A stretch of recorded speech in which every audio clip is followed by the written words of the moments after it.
Tervist, mina olen Illar Kohvina ja täna on reede 30. november ehk novembrikuu viimane päev ja homsest ehk 1. detsembrist algab siis jõulukuu.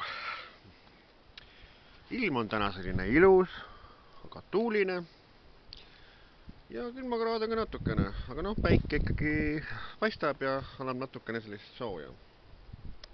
Aga mis ma tahtsin tegelikult rääkida on see, et ma tahtsin rääkida hambaravi teemal ühesõnaga,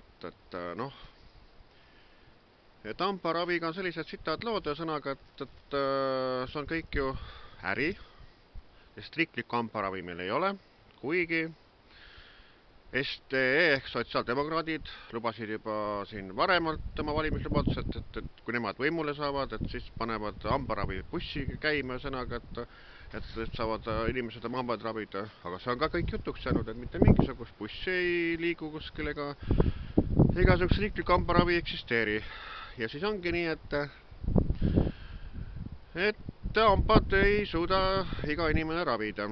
Näiteks mina käisin viimati hambaarsti juures, see on kuskil 20 aastat tagasi või rohkem, ma ei teagi. Siis kui Toris eksisteeri selles hambaravi ja hambaarstiks oli siis sükene hästi südamlik ja tore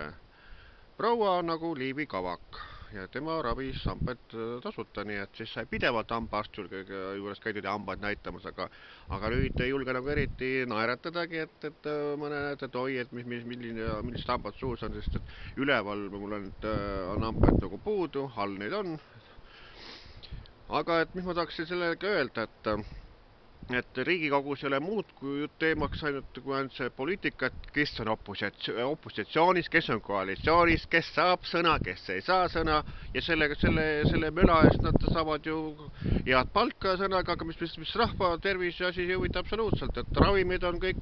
äri, et need, kellel on ravikindlustus olemas, et need saavad siis ravimid soodushinnaga osta, aga need, kelle ravikindlustust ei ole, et need peavad täie rauaga maksma, aga tervis on ju kõige kallim vara, eks ole. Nii et siin ei saaks olla sellist vahet tegemist, et üks saab osta soodsamalt ja teised ei saa, et see sigadus tuleks lõpetada, eks ole. Aga kui hambaravist rääkida, et siis et kes sooviks nagu toetada minu hambaravi, et siis ma näitan siin seda enda arvenumbrit sõnaga ja minu arve SCB pangas on 1001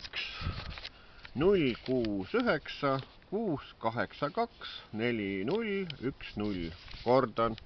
Illar Kohvi pangaarve SEB pangas on 1001 069 682 4010.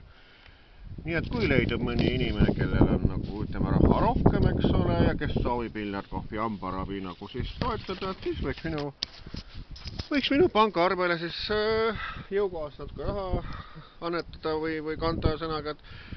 et oleks nagu abiks ikka, et kui natukenegi, et siis võib-olla saaks ka järgmine aasta ette võtta selle, et kui seda riiklikku hambaravi ikkagi ei tule, eks ole, mida kogu aeg on loota saanud, et ehk tuleb, et saab nagu siis soodsamalt hambad ravida, aga kui seda ikka tõesti ei tule, et seda võib midagi ette võtta, et hambad suus päris ära lagunevad ja sõnaga,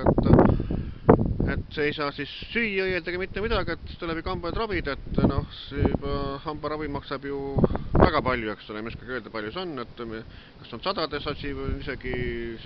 1000-ga tegemist või ma ei teagi täpselt, aga igast seda kallist on. Nii et jah, et teen sökse pöördumus seekord, et kes soovib Illar Kohvi hambaravi